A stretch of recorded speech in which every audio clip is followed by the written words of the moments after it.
우리는 왜 이렇게까지 우리 몸에 신경을 쓰는 걸까요? 젊음, 아름다움, 건강, 사실 언젠가는 전부 사라질 것들인데 여기에 대한 우리의 집착은 정말 끝이 없는 것 같아요.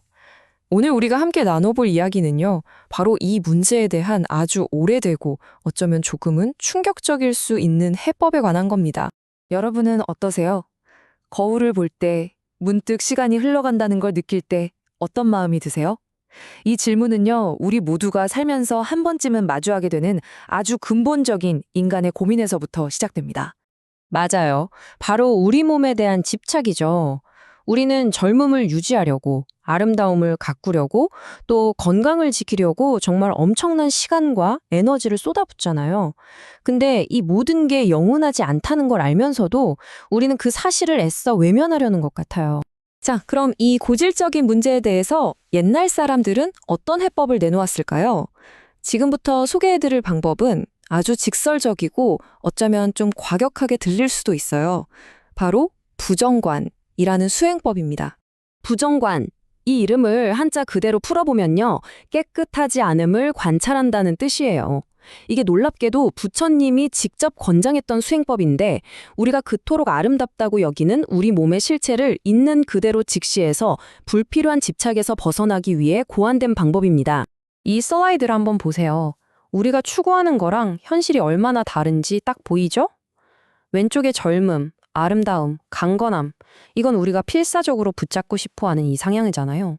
하지만 이 수행은 오른쪽의 현실, 즉 늙어가고 병들고 결국 사라지는 그 무상함을 똑바로 마주하라고 말합니다. 관점의 차이가 정말 극명하죠? 그렇다면 구체적으로 어떻게 관찰했을까요? 고대 인도의 수행자들은 시다림이라고 불리는 숲으로 갔다고 합니다. 당시에는 사람이 죽으면 시신을 숲에 그냥 버리는 풍습이 있었는데 수행자들은 바로 그곳에서 시신이 썩어서 자연으로 돌아가는 그 모든 과정을 그냥 지켜봤던 거예요. 이게 바로 구상관, 즉 9단계의 관찰법입니다. 몸이 부풀어 오르는 것부터 시작해서 색이 변하고 썩어 문드러지고 결국에는 뼈만 남았다가 그마저도 먼지가 되어 사라지는 전 과정을 냉정하게 지켜보는 거죠. 와, 정말 강렬한 수행법입니다. 근데 말이죠, 이렇게 강력한 수행법이다 보니까 예상치 못한 그림자가 드리워지기 시작합니다.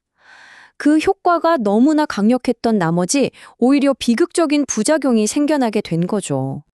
네, 여기서 이야기가 아주 중요한 전환점을 맞게 돼요. 집착을 끊어내기 위해 시작한 이 방법이 오히려 아주 위험한 결과를 낳고 말았던 겁니다. 실제로 초기 경전 기록을 보면요, 일부 수행자들이 이 부정관에 너무 깊이 몰입한 나머지 자기 자신의 몸을 극도로 혐오하게 된 거예요. 그리고 그 혐오감을 견디지 못하고 스스로 목숨을 끊는 안타까운 사건들이 발생하기 시작했습니다. 이 안타까운 사건들이 결국 부처님에게 큰 깨달음을 주게 됩니다. 그리고 이 수행법을 보완할 결정적인 지혜를 더하게 되죠. 바로 여기서 이 이야기의 핵심적인 반전이 등장하는 겁니다. 부처님은 여기에 결정적인 한 가지를 더합니다. 바로 마음을 차분하게 가라앉히는 호흡 명상이었죠. 몸의 실체를 꿰뚫어보는 날카로운 지혜의 관찰에다가 호흡을 통해 마음의 평온과 안정을 지키는 자비를 더한 거예요. 날카로운 지혜와 따뜻한 자비, 이 둘이 딱 만나니까 비로소 균형이 잡힌 거죠. 수행은 더 이상 혐오와 절망이 아닌 온전한 지혜로 나아갈 수 있게 되었습니다. 부처님께서는 이 수행이 몸을 미워하는 방법이 아니라고 분명히 하셨어요. 보시는 것처럼 몸에 대한 탐욕을 다스리는 최고의 방법이라고요.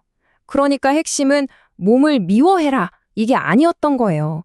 영원하지도 않은 것에 집착하는 게 얼마나 어리석은가를 깨닫는 데 있었던 거죠. 자, 그럼 이 아주 오래된 이야기가 과연 오늘을 사는 우리에겐 어떤 의미가 있을까요?